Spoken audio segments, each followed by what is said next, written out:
नमस्कार। हम RBSC syllabus कक्षा 5 की हिंदी की किताब पढ़ रहे हैं, जिसमें हमारे 15 पाठ पूरे हो चुके हैं और अब इसी किताब का अंतिम पाठ 16वां दृढ़ निश्चयी सरदार।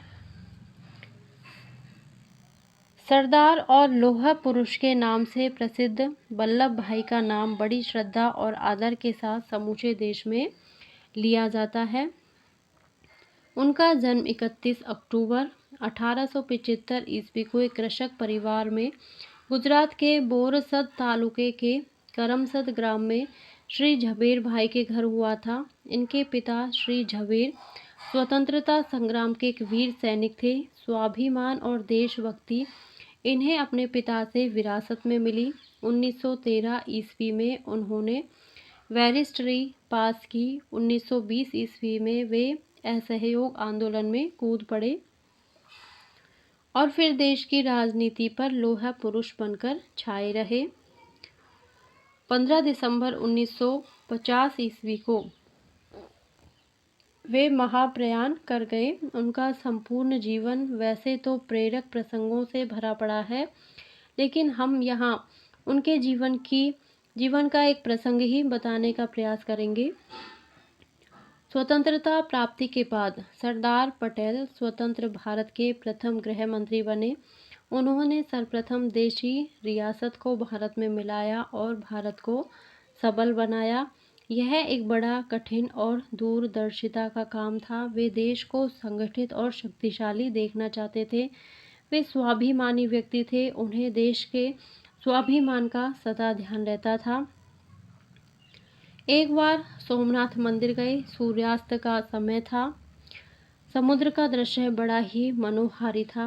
सरदार समुद्र के तट पर सूर्य की ओर मुँह कर अंजलि से जलदान कर रहे थे।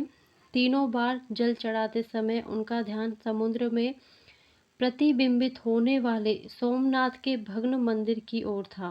तीनों बार उनके मुख से निकला, मैं इसका पुनर्निर्माण करूंगा। लौह पुरुष सरदार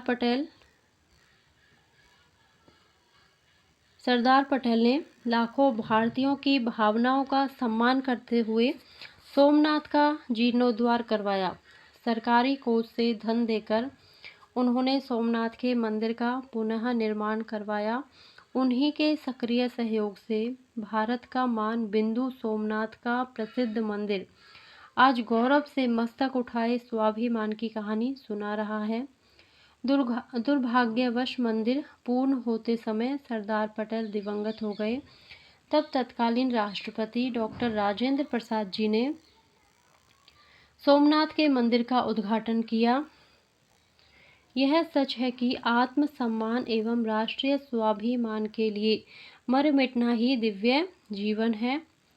सरदार पटेल ने बड़ी समझदारी और दूरदर्शिता का परिचय देते हुए सोमनाथ मंदिर का पुनर्निर्माण करवाया। सरदार ने हमें एक मार्ग दिखाया है कि हम राष्ट्रीय स्वाभिमान को किस प्रकार सुरक्षित रख सकते हैं। हमें उनके पद चिन्हों पर चलकर उनका अनुकरण करते हुए इस दिशा में सचेष्ट रहकर निरंतर कार्य करते रहना चाहिए। यही उनके प्रति सच्ची श्रद्धांजलि कही जा सकती है। जय भारत, जय स्वदेशी। अभ्यास कार्य। शब्द अर्थ: दूरदर्शिता, आगे की सोच, संग्राम, युद्ध, लड़ाई, क्रूरता, नीचता या दुष्टता, कृषक, किसान, बैरिस्टरी, वकालत, श्रद्धांजलि, श्रद्धा प्रकट करने हेतु कहे गए शब्द, स्वाभिमान, गर्व, पद चिन्ह, पैरों के निशान, पुनर्निर्माण, पुनः बनाना। तो अभी हमारी 5वीं क्लास की हिंदी की किताब कंप्लीट हो चुकी है। अगर आपको मेरा वीडियो पसंद आता है तो प्लीज़ इसे लाइक करें, शेयर करें और सब्सक्राइब करें। Thank you.